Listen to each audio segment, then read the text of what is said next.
charm. What do we need to do now? We got it. And he's like, Ashe, you have the charm.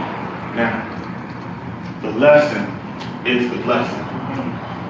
So the same things that you took to help and raise and heal this lion, ultimately being able to milk it, I want you to take that and now apply that to the community. I want you to nurture the people that you wrong. I want you to nurture the people that you call enemy. I want you to nurture those folks who have despitefully used you. And guess what will happen? The community will open up because it sees you as benevolent. This is that patience. I want to share another story from Ogbeyon. So this is a pretty popular one, but everyone should possibly know the verse because it includes, the line of what we're talking about today. So please repeat. Ogbeyon. Anger amounts to nothing fruitful. Anger amounts to nothing fruitful. Patience is the father of good character. Patience is the father of good character. The elder is he or she. The elder is he or she. Who has everything. Who has everything. Cast Ifa for Orunmila. Cast Ifa for Orunmila. When he was going to marry the daughter. When he was going to marry the daughter. Of the king of Iwo. Of the king of Iwo. He was advised to offer Ebo. He complied. He complied. The suffering that Orunmila experienced. In Iwo. Is not worth mentioning at home. It's not worth mentioning at home. Behold my Iya Iwo. Behold my Iya Iwo. The reward as a result of suffering. The reward as a result of suffering. That's powerful, y'all. I don't know how we couldn't oh man, ain't gonna feel that. How you not gonna feel that?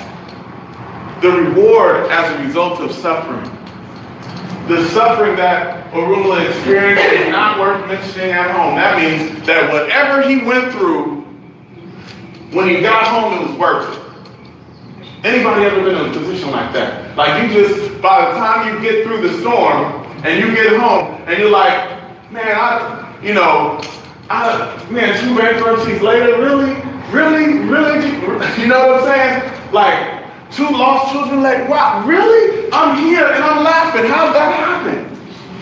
You understand what I'm saying? It ain't worth mentioning in the end. So in this story, what happens is Orunmila, he wants to marry this young lady, the daughter of the king of Iwo. And he goes to Kasifa, and basically so many men had tried to marry this young lady because she was so beautiful and she was so important. Her father was the king. And as a result, many had given up because it was that challenging and strenuous a mission. So he Kasifa, he offers his abo with his akapo and journeys to this place, but one admonition, one thing that he is given as advice, they say, Baba, you must be patient. You must be able to endure insult. You must be able to endure injury. You gotta be able to get put down and not give up. That's the only way you're gonna be successful with this. So Orunmila makes his abo and he goes on his mission. Knocks on the door, first night he says, sir, I'm coming because I think your daughter is beautiful. I want to ask for her hand in marriage. The king says, Ashe, great, you're such a good looking kid. What I need you to do, sir, okay, well, before we talk about my daughter, I need you, you can stay here and what you'll do is, the first night, let me have you stay in these quarters. So Orunmila stays in a place that, I don't know how to say it. His quarters, the place that he is staying in at that time, he stays in the place that's below the chicken coop. Okay, so like in the barn area, and what do chickens do when they're just, what do they do? We know what they do. So his bed is underneath this chicken coop. And I'm sure you can imagine the smell. And the stench. And the odor. And the feelings. And the feathers. And Arugula's sitting there tossing and turning. Pew, pew, pew, pew, all over the new outfit. He came in, he's trying to look good, and he couldn't look good. By the end of the night, the king knocks on the door, looking at Arugula with all these really nice blotches, all of his nice outfit, and all these feathers, and he says, Arugula, how did you sleep? What did Arugula do? You know, I can imagine Baba came at it with that smile, right? With that nice capoeira smile. It's like, it was wonderful. Feathers and other things dripping down. It was the best experience I've had in my life. So then, the next night, he has Arugula, oh, Baba, I know you're in the chicken coop. I need to move you. So he moves him into another place where it's the boiler room, bless you, where the heat and all of that energy, uncomfortable, is happening. So he's there, he's asleep, and he can't sleep because it's too hot, he's sweating. I don't know how many of y'all been to Nigeria. Who's been to Nigeria? And it's a reason why they say, how hot is it? And you say, it's like Africa hot. There's such a thing as Africa hot. It don't really exist out here. It's only in Africa and the Caribbean, Africa hot. So it was Africa hot. And so he's sweating and he had some blisters and he's still not recovered from the poopy night's sleep he had before. So then he comes the next morning and the king says, Baba, how was your sleep? Was it wonderful? And he smiled with these red marks, still dirty from the last time. It was great. I loved it. Let that smile be a lesson. Because somewhere deep down inside, Arugula knew that he was successful. So that next day, he's given a gigantic task, like the equivalent of mowing 3 acres of land. And hey, can you do this and clear this before sundown? So Arugula, blistered, he's been sleep deprived. He has had animals relieve themselves on him. How many people have been in a situation like that? We have other explicatives for that kind of situation. But ever been in that kind of situation? Anybody? Where it was pretty messed up? We come in here, situation, anybody? Where it was pretty messed up? And then, but you don't realize that you almost there.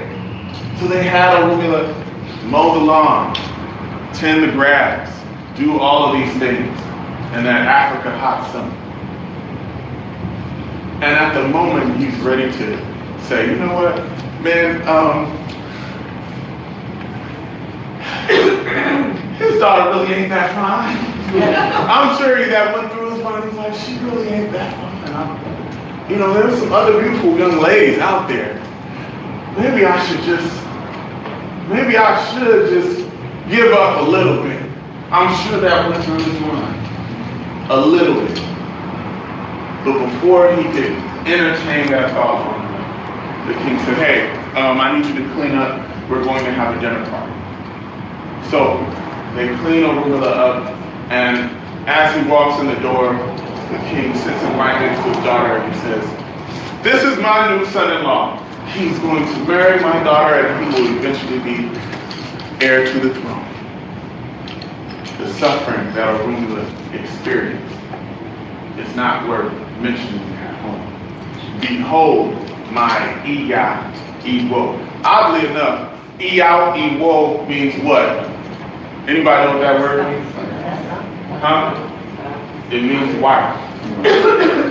So oddly enough, when we we start talking about this aspect, what we're also talking about is this aspect of being patient with your spouse. When you're in that situation at home, how do you muster the patience when you've been pushed to the level? He says that the iya iwo is suffering, but it's a play on words. It's a reward, but it's also suffering. It's a benefit, but there's suffering in the process.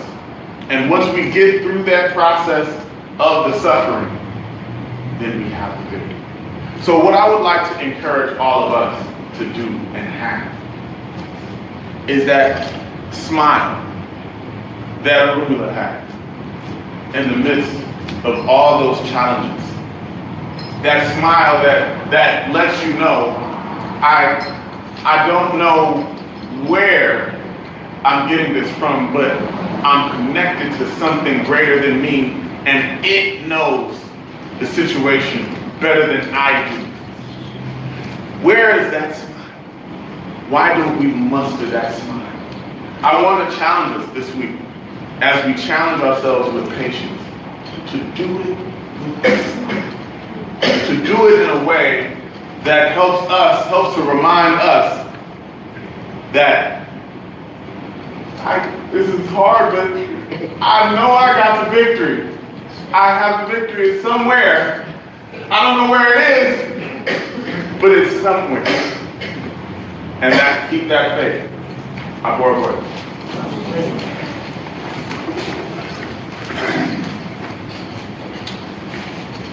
Hello. So I want to continue with where Fakolade was speaking around patience. And really what Ifa says to us is that if we have patience, we'll do anything. If we don't have patience, we run to get what's right in front of us that may not be for us, then it may keep us from getting what is destined for us. So I want to start off with an Odu, Arosum Awanan, and can I have repeat after me? A gong cannot be sounded in heaven, for not to be heard on the earth. A gong cannot be sounded on earth, for not to be heard in heaven. This is the Ifa cast for Rumila. And he was going to go along with the 401 Arumalite to war. He was advised to offer a vote. He complied. Ifa, please be patient. I'm going to say Edu. Edu is another name for a woman. Edu, please. Patience is the watchword. Those who are patient, we bless with prosperity. Ifa, please be patient. Edu, patience is the watchword. Those who are patient, we bless with a compatible spouse. Ifa, please be patient. Edu, please, patience is the watchword. Those who are patient, we bless with good children and all year in life. It keeps on going, but you get the point now, right? It's like another 6 or 7 verses, right? So the idea here is that a Rumila and a 400 Rumila, we're going to go to Earth, and then we're going to have a war, and then we're going to get all this stuff, but wealth, prosperity, all these things to themselves. And Arumila said, I'm going to go cast Ifa to see if this is what I should be doing. And the Babalao said, yes, it's what you should be doing. But you have to make sure that you don't go with everybody. You have to go after everybody. The main advice of this Odu is not to jump on the bandwagon with everybody. Because whatever that is not a part of your destiny. So Arumila did that at Bo. The next day, the 400, Arumila went to Earth. They waged their war, etc. The next day, Arumila. By the time he got there, everything was ravaged. There was nothing left. And right at that time, when you're kind of confused, guess who pops up? Eshu. Hey, Arumila. what's going on? Oh, I was coming, I was told to come later, and now there's nothing left. He goes, well, look, there's this older lady over here by this tree. Why don't you take her with you, and she could be kind of your reward for coming to Earth? And he's like, okay, you kind of listen to Eshu. Makes sense at some point. So he takes the woman home. She's like 70 or so. Gives her food, gives her a place to stay, and she says the next day, she goes, thank you, young man, for taking care of me.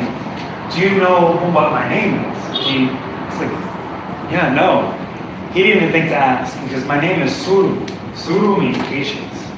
And he goes, it was a very sad day for me because there was all this war going on and all my children were taken away from me. And I'm very sad, but I know now that they're going to come back to me because you have helped me. And he's like, okay, sure, I hope you get your children back. That very day, Ogun comes. Ogun had taken one of her children, Ajay, which is wealth. He'd taken it, but he had come to Oromila because his life was in chaos. And he wanted Oromila to help him. And Oromila said yes. And then part of the actual Ebo was to actually offer prosperity, offer Ajay. And Ajay saw her mom and wanted to stay with her mom in Oromila's house. The next day and the next day and the next day, different of the 400 Oromile came with problems. And each of them had the children of Suru, which was compatible spouse, children, good home, peace of mind, victory, you name all of them. And they all ended up becoming Oromilas because he was patient. So when we say this piece around patience, once you're patient, you can have anything. It's truly, that's what it is. Bringing patience into your home is really saying that you're becoming one with patience. And therefore, your children become all this prosperity. So that's the story. Patience is hard. Patience is hard. And some of it, you being impatient, is not your fault. There's nothing you can actually do about it because your mind, the chemicals in your mind, the trauma that you have felt, causes you to react in a split second and do stuff that you're like, oh man, why did I do that? Afterwards, right? There's also different degrees of patience. There's patience is, oh, okay, this morning when I woke up, my eldest son got up earlier, I washed some blueberries. There's kind of blueberries and there's toasted rice cereal with the rice milk, and I had to plate all out, He ate that. By the way, the box and the plastic bag with cereal was on the floor with cereal. But then he decided to eat the pad thai that we had left over for yesterday. So I kind of walked in the kitchen and like slipped because there was some noodles and some underneath my foot, right? So there's that patience, right? Which I think some of the times, most of the time, those are the kind of patience we have to deal with, right? Then I was also thinking about all the stuff that's going on about how let people in the country, don't let people in the country. I was thinking about Japanese folks. When they were interned in these camps, it took 50 years for them to get an apology and to get reparations from them. So that's a different type of patience, right? And I think there's even a third type of patience. The third type of patience is a patience that I think people, the names that pop, and I always say these people, I don't think these long people, these are names just pop in my head. Patience like Martin Luther King. Patience the fact that even what they want may not come before they leave this planet. That's God patience. That's what we need to embody. That's what Oromila and Olumare want us to embody. There's a I actually don't know his title. He's a psychologist, but I think he's also a neuroscientist. His name is Rick Hanson, Hanson. And he did this real interesting thing about how our brains are constructed as humans. And he says that we have three different types of brains. We have a lizard brain, which is the brainstem. We have a mouse brain, which is the mammal brain, which is the subcortex. And we have the monkey brain, which is the brain that is our primate and human brain. It's the neural cortex. And each of those look at different things. So the lizard brain is about avoiding harm. And if you put it in one word that motivates it, is fear, right? The mouse brain is about approaching reward. If you put that in one word, it's to be fed. So food, sex, hoarding things, That's kind of what that brain is about. And the last one, the third one, is about attachment. It's about attachment to friends and family, let's say. Depending on what brain you are operating in is depending on the kind of patience and understanding you can actually impart in a particular situation. If you're a lizard, it's flight or fight. That's what it is. You just don't want to be dinner for someone else. And actually some, like turtles, what they end up doing is when they're in danger, they stick their head and their feet and their hands in, and they just play dead. They actually emit smells that seem like they're dead so that the predators will go away. If we're thinking about patience and that, the patience is a lot shorter in that brain, right? The second one, which I think a lot of us actually default into, and actually we'll see before that, there's no difference between a real tiger and a paper tiger in terms of our brain chemistry. So when we were being chased by tigers back in the day, we were running, that's one thing. But in the present day and age, a hard conversation with your supervisor or your spouse, chemically to your brain is the same thing as being chased by a tiger. Mouse brain. Mouse brain is really about eating, about producing children, about hoarding things. Material, how that shows up today is us buying and getting all these things that we don't need, that we can't take with us, that really actually are a distraction a lot of the times from where we need to get into our terms of our destiny. If we're thinking about patience in that, we could have more patience to get this job so then we can buy our fancy car or buy our clothes or whatnot. But again, that's not all of it. Third one, this thing around attachment to other human beings, other people, things, to be able to feel like you're connected to things.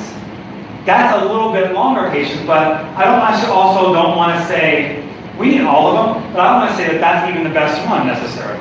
It's more complicated, it's a higher level. But a lot of times we get attached to things and people who we shouldn't be attached to. And that's what we see a lot of times in domestic violence. People are attached to people who are abusing them. We really want to be thoughtful. So the whole idea about patience is really pause, step back, get to a higher vantage point and look at it from a different situation as opposed to, in the moment, move right in. Because we move usually with fear, we usually move with scarcity, we usually move with these things that we think that we won't be able to get what we need to get. And it causes us to make really poor decisions.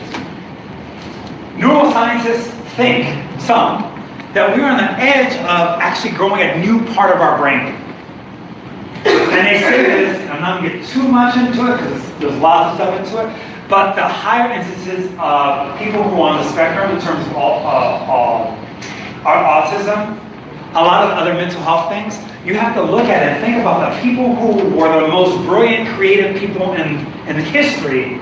They're right on the edge of mental health issues. Yeah. And it's this thing, it's like, what is what? Because part of their soul out there and creative is because all the stuff that we put on people, they don't care about. John Nash, he did A Beautiful Mind and did his story. He had mental health issues, but still super creative. We think of Einstein, we think of Prince, we think of all these people. So the idea here is that this is like a warning sign of like, hey, there's another evolution of the brain going on. And we actually don't know where consciousness is. No one can actually point in the brain where consciousness is. People actually sometimes think consciousness is actually out the brain. We're like a Wi-Fi plugged into it. So my thought, and I said supracortex is what I named it, but this idea of really connecting around awareness to everything that God has created. And that we're all together. And this is what we feel, I feel, when I'm out in nature, and I'm walking along as peaceful as I can be.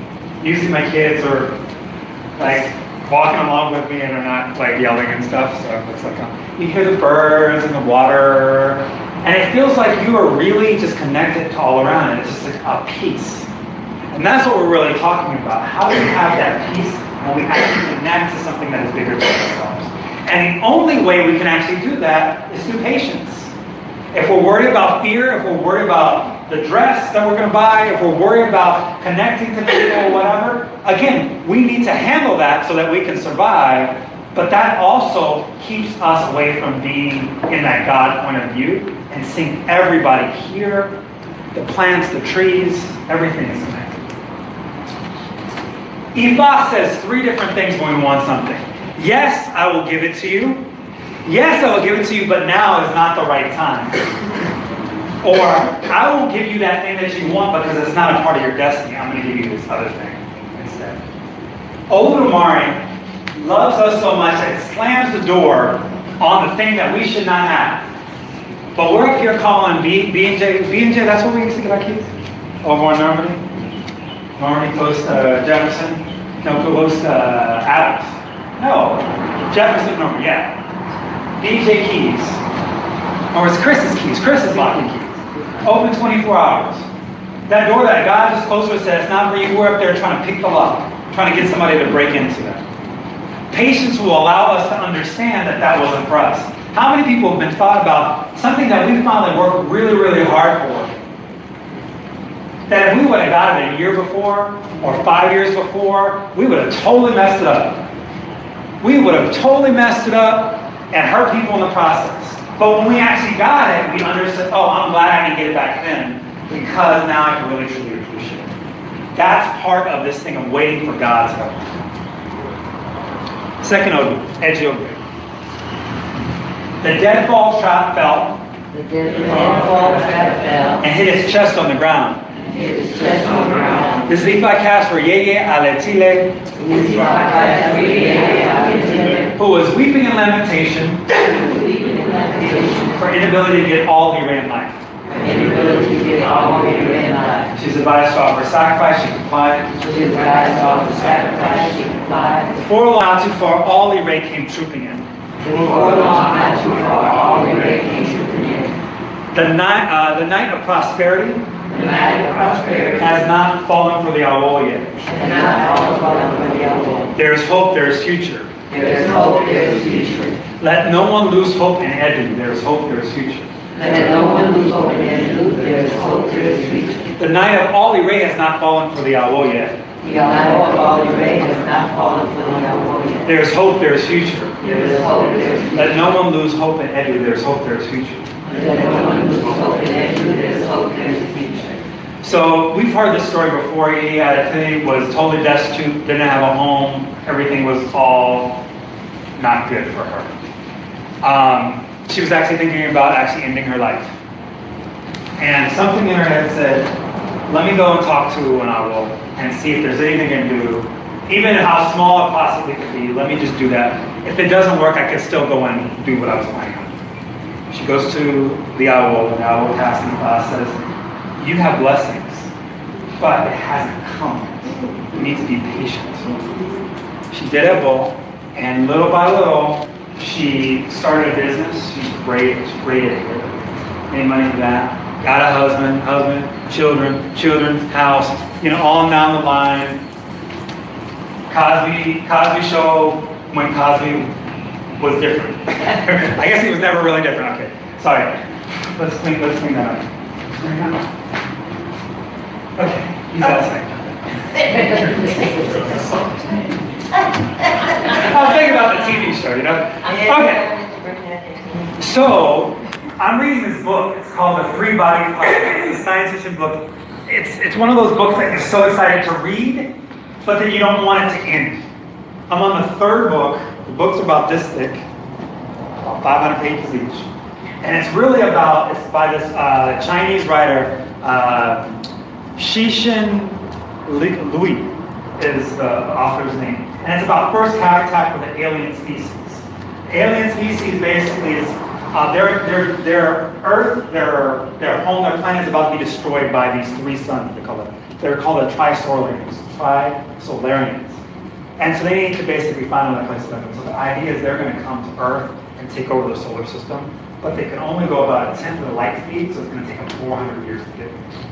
So everybody on Earth is freaked out. Oh my God, the aliens are coming. What are we going to do? By the way, the aliens have done something to the technology, so it allows it not to get to the quantum age. So they basically have the technology we have right now, but they can figure out how to fight these aliens who are far superior. There's lots of stuff in this book. I'm going to 3rd book, like page 20 to 40. That's what I'm talking about. There's a character in there named Yin Tianmin. And he was a guy who was kind of a loner. And he has a terminal illness. And in this time, you can actually hibernate and live, go into hibernation for 200 years, and it would basically, you come out and it wouldn't be like you aged a day, right? So he can actually decide, oh, I'm going to go and hibernate, but it's a medical procedure that actually stops your heart. So he decides he's going to do this. A couple days before he does it, his friend comes in from college and says, hey, you gave me this idea where I made a lot of money, and I want to give half of it to you. And he's like, you just keep your money. I already got my plan. I have no use for my money. I don't want my money to go to my sister because she's going to end up taking it if I leave it to her will, taking away from my father. Da, da, da. He's like, do whatever you wish with it, but I'm giving it to you. So he's like, okay, great. Now I got 3 days before I say goodbye. What am I going to do? So it turns out that people are trying to raise money to create rocket ships that allows people to travel at a high enough speed, so they're not basically not going to be 400 years in a spaceship, but they're actually going to get somewhere. But to raise that kind of money, what the idea was that they were going to actually sell rights and deeds to other solar systems for rich people, and that money they would use to build these spaceships. So he's like, oh, what? I got all this money. So he decides that he's going to buy a solar system and give it to the one woman that he ever loved. Really, she probably had no idea about it, but she actually treated him like a real person. This is also culture. So he basically buys a solar system, has it delivered the deeds to Chin, but said, don't let her know that it was me. And so, what we don't know is that Chin is actually an astrophysicist.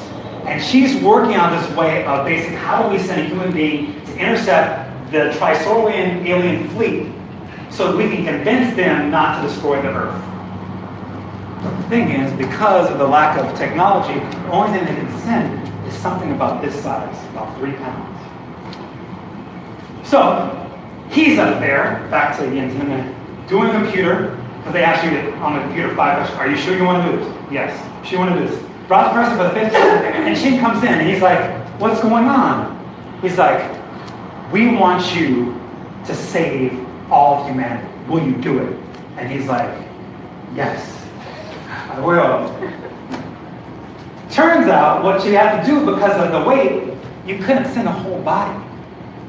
So what you have to do was actually get rid of the body and send the brain. So they're going to freeze the brain, send the brain, and the aliens with better intelligence are going to reanimate the brain and then be able to communicate with it. Turns out, as they did all this, the probe got pushed off its course and got lost. So something this big got lost somewhere by Jupiter and never made it to the aliens. Fast forward 150 pages. Chin is given this really big position, which will basically, it's kind of like a Russian roulette type of thing, but she has the sense of that she can actually basically do something that destroys the aliens, but potentially can also destroy humankind. And she actually doesn't do it when she's supposed to, and it leads to a lot of suffering and oppression on Earth. She ends up getting forgiven for it, but this thing is so weighted on her that she's thinking about actually killing herself. Right when she's about to take the pills to do it, she gets a call on the phone.